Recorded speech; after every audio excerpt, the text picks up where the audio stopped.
China agrees to drop tariffs on Australian wines. Pro-Palestinian marches around the globe as the situation in the Middle East worsens. And the most marketable athletes are named. Welcome to Fear and Greed Business News, Australia's best business podcast. It's Monday, the 23rd of October, 2023. I'm Adam Lang, and good morning, Sean Aylmer.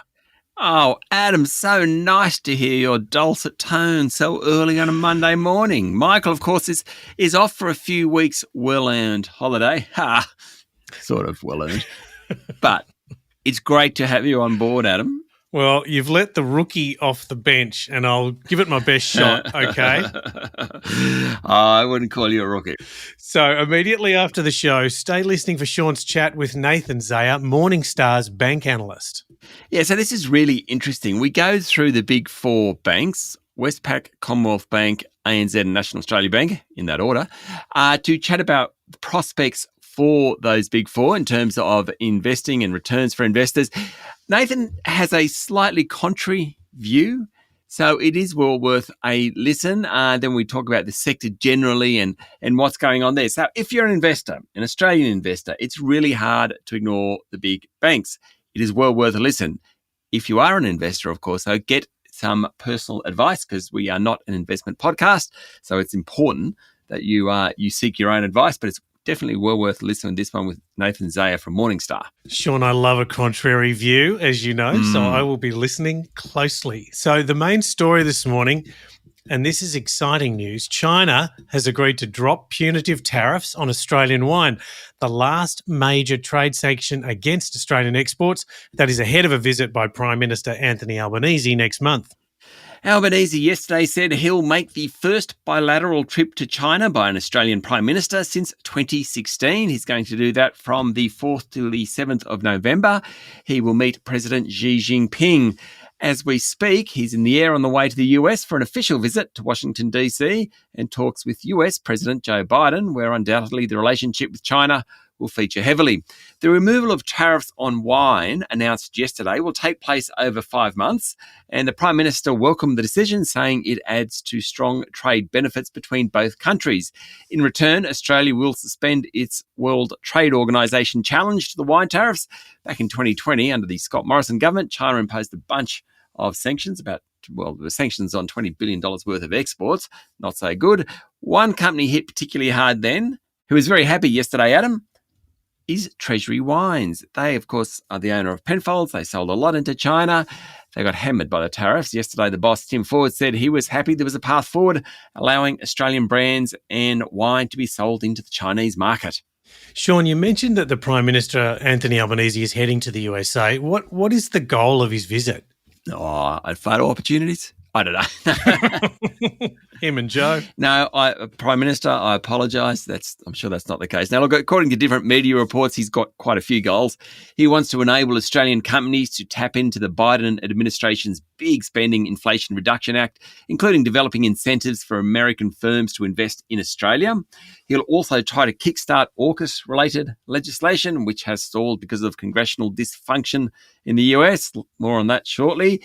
There's a critical minerals roundtable. There's also the need to flesh out details around the Climate Critical Minerals and Clean Energy Transformation Compact signed by the two leaders back in May. That one needs a little bit of meat on the bone, I'd say.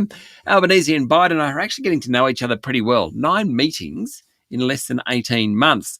This trip, there's supposed to be a state dinner for Albo and an Oval Office meeting, as well as a joint press conference. Plenty of photo opportunities, Adam. For sure, Sean. And of course, there's still geopolitical tension going on with Ukraine and Russia and Israel, Gaza.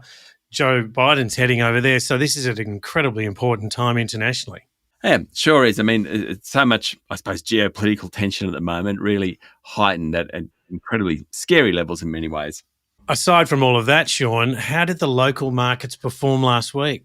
Well, Friday was the second tough day for the market in a row, with the S&P ASX falling 1.2% to 6,901 points. The previous day, Thursday, I think it was down about 1.4%.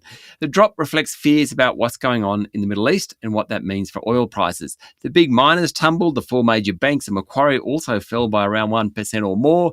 CSL, Wesfarmers, Goodman, Telstra, QBE, Newcrest, they all got sold down.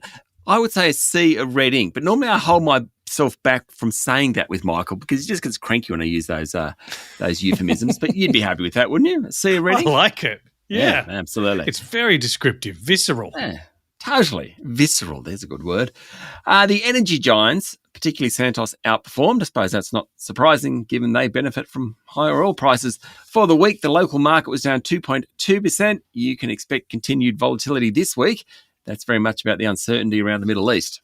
It was a fairly bruising week here. So what's happening in international markets? A bruising week for them as well. Wall Street was down 2.4%. Eurozone shares were off nearly 3%. Japan's market fell 3.3%. China was off more than 4%. Basically, only energy shares rose. US bond yields hit 4.99%, a new post-2007 high on the back of comments from US Federal Reserve members.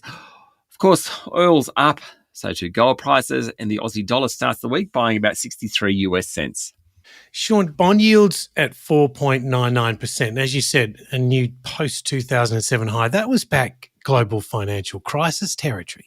Yeah. I mean, to go and buy a 10-year bond and get a 5% return... It's pretty extraordinary. Yeah. I mean, that over the 10 years, inflation, let's say it averages between 2 to 3%. You're buying at 5%. You got a 2 to 3% real return. Pretty good. We'll be back in a moment with the rest of the day's business news.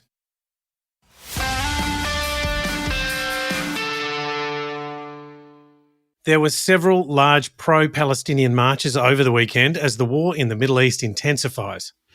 An estimated 7,000 people joined the march in Melbourne, while there were protests in other cities as well. In London, 100,000 people attended a pro-Palestinian rally. In Sydney, the Lord Mayor Clover Moore said she'll block a proposal to fly the Israeli flag outside Town Hall and light the building in blue and white, saying it would be divisive, harmful and counter to the city's values of harmony and inclusion. Australians in Lebanon have been urged to leave that country as a result of escalated military action in that region. That's in the north of Israel. Meanwhile, Federal Treasurer Jim Chalmers yesterday said the war between Israel and Hamas has broader economic consequences, and that basically could mean higher petrol prices. On the ground, Israel's military said Iran-backed Hezbollah risked dragging neighbouring Lebanon into war as the Lebanese militia continued to fire rockets across the border. Israel also warned that aerial strikes will be stepped up on Gaza in preparation for the next stage of its operations, which is likely a ground invasion. We've been waiting for that for a week. It seems to still be imminent, though we have been saying that for a week. Sean, turning to Australia now, Sydney and Melbourne will need to build at least another 1.3 million homes to accommodate an extra 3 million residents over the next 18 years, with warnings many people will live up to 80 kilometres from the central business district. Pretty incredible. 1.3 million homes in 18 years. Forecasts from demographic and residential development company Informed Decisions, released on Friday, show the current pressures on the nation's housing and rental markets will only grow, with Australia's population on track to swell by 7.4 million by 2041, according to a report in the Sydney Morning Herald. 2/3 of those extra people, that's about 5 million people, are expected to live in Sydney, Melbourne, Brisbane or Perth as the COVID-era trend of capital residents moving to rural and regional centres comes to an end. The Albanese government is under pressure to deal with soaring population growth as the country, particularly because the country has already added more than 500,000 people over the last 12 months. Most of those were international students, but it's really brought to the fore the housing issue we have here in Australia. And Sean, that's alongside the energy transition we need to make. And speaking of energy, lithium developer Liontown's share price tumbled 30% on Friday after it recommenced trading. It was suspended for 3 days following the decision by US giant Albemarle to drop its bid for the Western Australian hopeful. Gina Reinhardt built a near 20% stake in the group, effectively blocking Albemarle's bid. The company then went and had to work on how to finance its Kathleen Valley mine in central WA, came up with about $760 million in debt, wants to issue 420 million shares at a discounted price, hence the 30% drop. It was worth $6.6 billion, less than that now. Wow. Sean, CSL's share price is down more than 20% since it downgraded its profit outlook in June. And last week, the group fronted large investors and provided a bit more detail around its performance.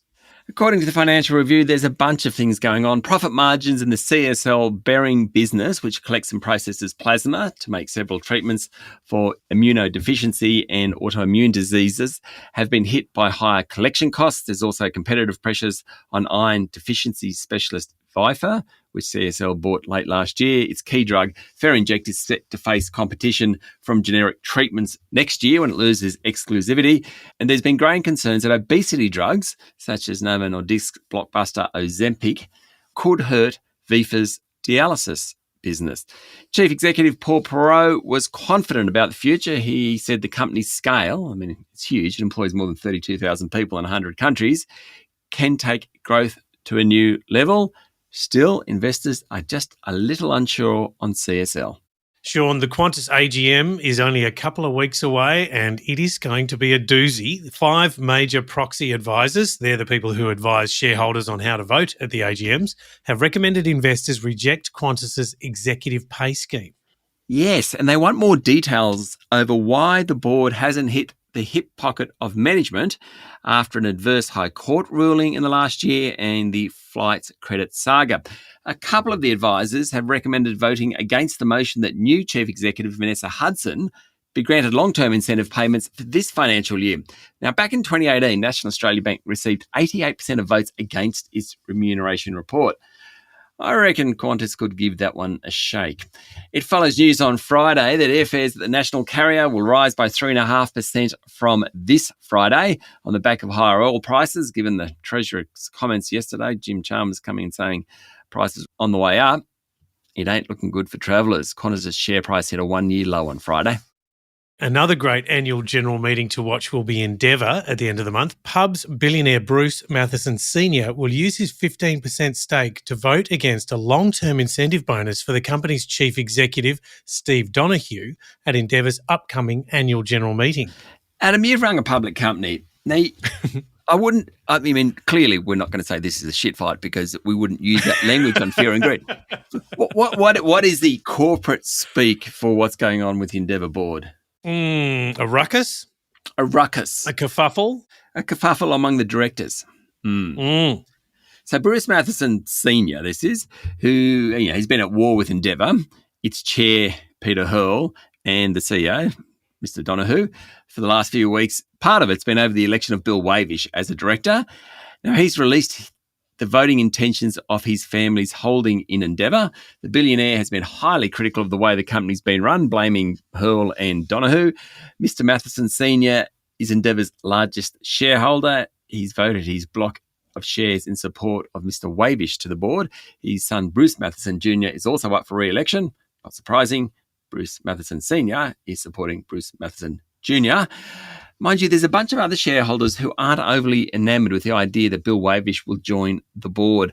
Like the Qantas AGM, Adam, it's going to be a doozy. Spectator sport will continue this AGM season. Oh, yes, definitely. Sean, in international news, the Speaker of the House position in the US is still vacant, effectively blocking the ability to pass legislation, with a fiery Republican Jim Jordan losing both a public and private vote on Friday. Yeah, look, I don't want to trivialise this, but Jim Jordan, what a great name for a politician. Not bad, isn't it? Yeah, well, this guy's a firebrand. And he was defeated over the weekend. It's kind of the latest fallout from the ouster earlier this month of Speaker Kevin McCarthy. Previously, House Majority Leader Steve Scalise was unable to win enough support to take the job. Now, Jordan's fallen short.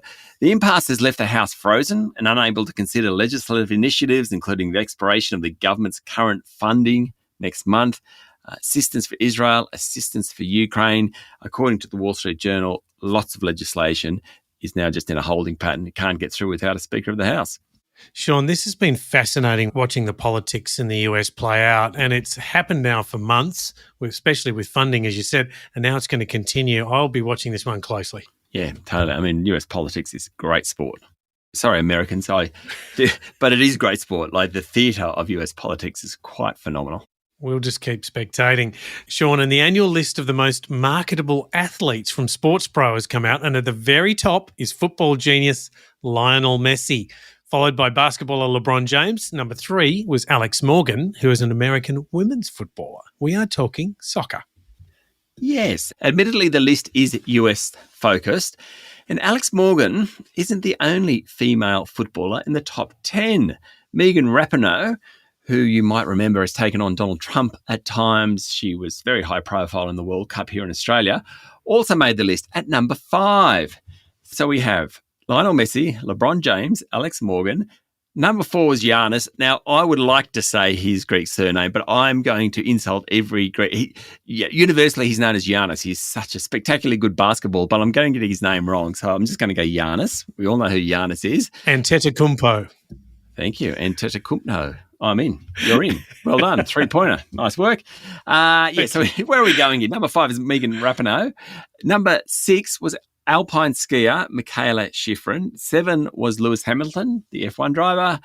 The Dutchman Max Verstappen, also an F1 driver. He came in at 10. Number 8 was gymnast Simone Biles, who has done some pretty phenomenal things over the past couple of months. And 9 was French footballer Kylian Mbappe. Oh, what a great list.